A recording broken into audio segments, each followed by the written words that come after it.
हाय everyone, welcome और welcome back to our YouTube channel. Myself Dikshita Ram से और हम इम्यूनोलॉजी चैप्टर रिवाइज कर रहे हैं और ये इम्यूनोलॉजी का 13th लेक्चर है।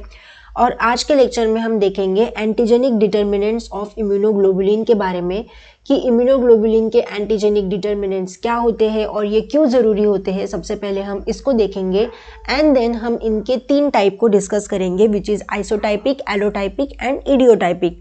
तो सबसे पहले हम देखते हैं कि एंटीजेनिक डिटर्मिनेंट्स क्या होते हैं।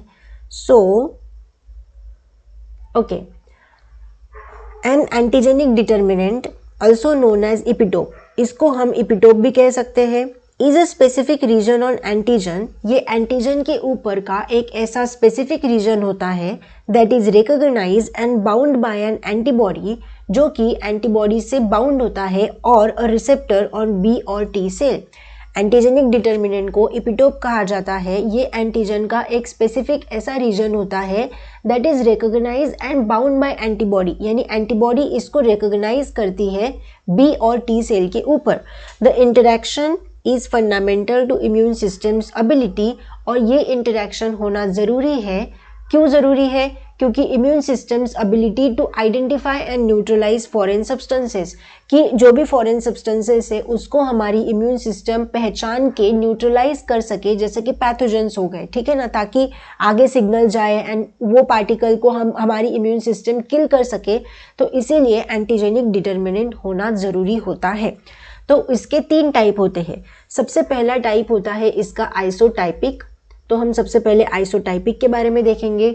तो देखो, आइसोटाइपिक डिटर्मिनेंट्स सारे इंडिविजुअल्स जितनी भी स्पीसीज है उनमें सेम होते हैं। These are the same in all individuals of a species.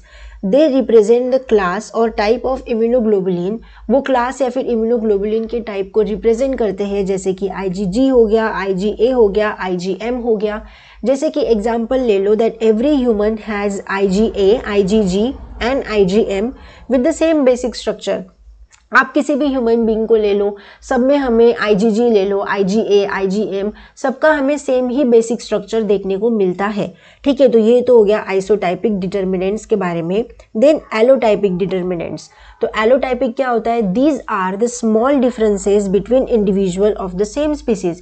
भले ही सेम स्पीसीज के इंडिविजुअल हैं, लेकिन हमें इनमें कुछ डिफरेंसेस, स्मॉल डिफरेंसेस हमें इसमें देखने को मिलते हैं। They occur due to slight genetic variation in the immunoglobulin gene.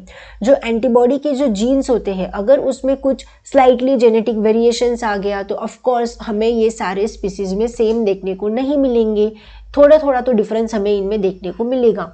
जैसे कि एग्जाम्पल ले लो दैट कोई इंसान है, one person's IgG might have tiny difference compare to another person's IgG but both still function similarly.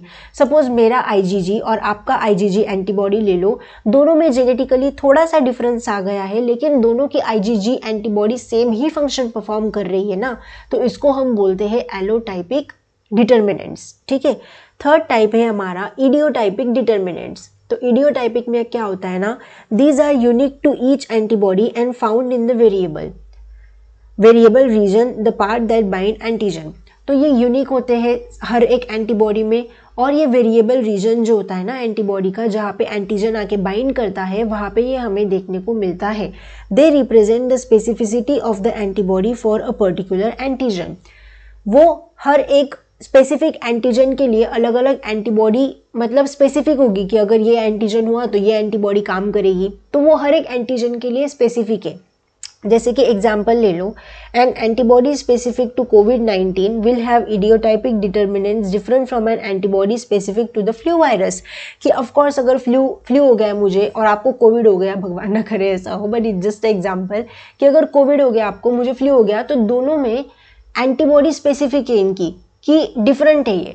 तो an antibody specific to COVID-19 will have idiotypic determinants different from the antibody specific to the flu. दोनों में वो differently काम करेंगी। तो in short अगर हम देखें तो आइसोटाइपिक यानी कि ये सारे स्पीसीज में हमें कॉमन देखने को मिलेंगी। एलोटाइपिक यानी कि हमें स्मॉल कुछ इंडिविजुअल डिफरेंसेस देखने को मिलेंगे। इडियोटाइपिक यानी कि यूनिक बाइंडिंग रीजन है उनका स्पेसिफिक एंटीजन के लिए। काम तो वो सेम करेंगी भाई, लेकिन स्पेसिफिक एंटीजन के लिए उनका यूनिक बाइंडिंग रीजन है। उसके बाद यहाँ पे भी मैंने कुछ इसके पॉइंट्स लिखे हैं कि isotypic determinants which are present on constant region of heavy and light chain. तो जो आइसोटाइपिक डिटर्मिनेंट्स होते हैं वो हमें कांस्टेंट रीजन यानी कि हेवी चेन का और लाइट चेन के कांस्टेंट रीजन पे हमें देखने को मिलते हैं isotypic determinants. Then allotypic determinants because of different allelic expression of 2 to 3 amino acids are different in constant region of the heavy chain.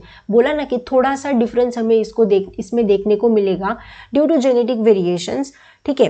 Then idiotypic determinants generated by conformation of amino acid sequence of the heavy and light chain variable region specific for each antigen, कि ये हर एक antigen के लिए specific होगा। तो ये तो हो गया एंटीजेनिक डिटर्मिनेंट्स ऑफ इम्यूनोग्लोबुलिन, कि इम्यूनोग्लोबुलिन एंटीजन को कैसे डिटरमाइन करती है एंड फर्दर सिग्नल वो प्रोवाइड करती है, जिसमें हमने देखा 3 टाइप, आइसोटाइपिक, एलोटाइपिक एंड इडियोटाइपिक। आई होप कि आपको समझ में आ गया होगा और बेसिक कॉन्सेप्ट आपका रिवाइज हो गया होगा। Thank you so much for watching बोल रही थी भाई मैं। Thank you so much for watching. मिलते हैं हम नेक्स्ट लेक्चर में, जो कि होगा लास्ट लेक्चर। तब तक के लिए keep achieving, keep learning, keep thriving. Bye and take care. You can support my channel by scanning this QR code via UPI. Any small contribution means a lot to me and helps me continue creating content. Thank you so much for your support.